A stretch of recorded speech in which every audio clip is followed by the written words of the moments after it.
Pag-unawa sa binasa. Kwento bilang 5. Basahin natin.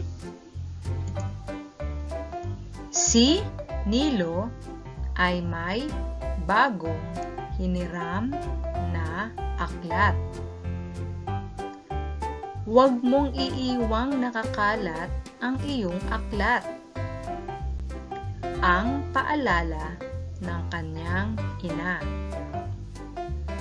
Kinabukasan, nawawala ang aklat.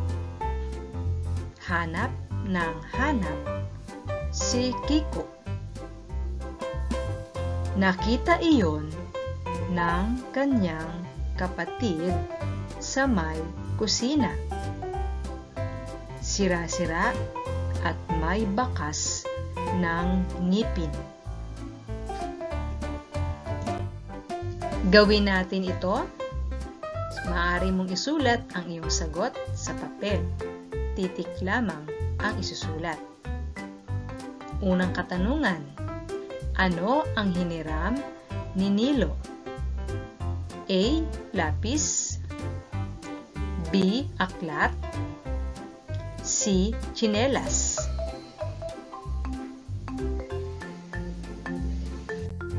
Pangalawa. Ano ang paalala ng kanyang ina? A. Huwag iwan nakakalat ang aklat. B. Itago ang aklat sa kahon. C. Basahin ang aklat.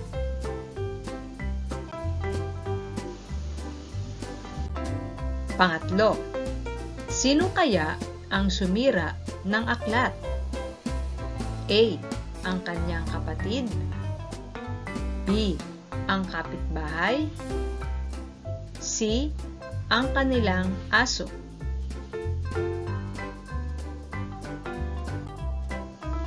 Pang-apat, ano kaya ang ginawa ni Nilo nang makita niya ang aklat? A. Napatalon siya. B.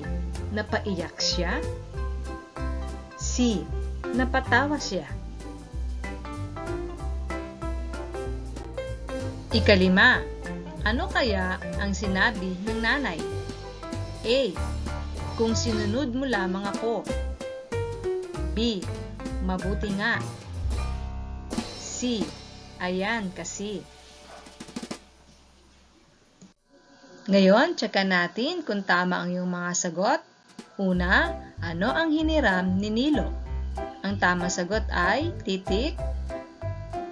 B. Hiniram ni Nilo ang aklat. Pangalawa, ano ang paalala ng kanyang ina? Ang tamang sagot ay titik. A.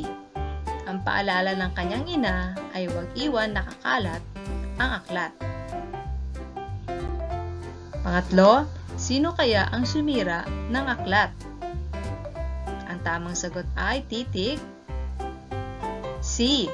Ang sumira ng aklat ay ang kanilang aso. Pang-apat, ano kaya ang ginawa ni Nilo nang makita niya ang aklat? Ang sagot ay titik. B. Si Nilo ay napaiyak nang makita niya ang aklat. Panglima, ano kaya ang sinabi ng nanay? Ang sagot ay titik. A. Sinabi ng nanay na kung sinunod mo lamang ako. Tama ba ang lahat ng sagot? Ang galing mo!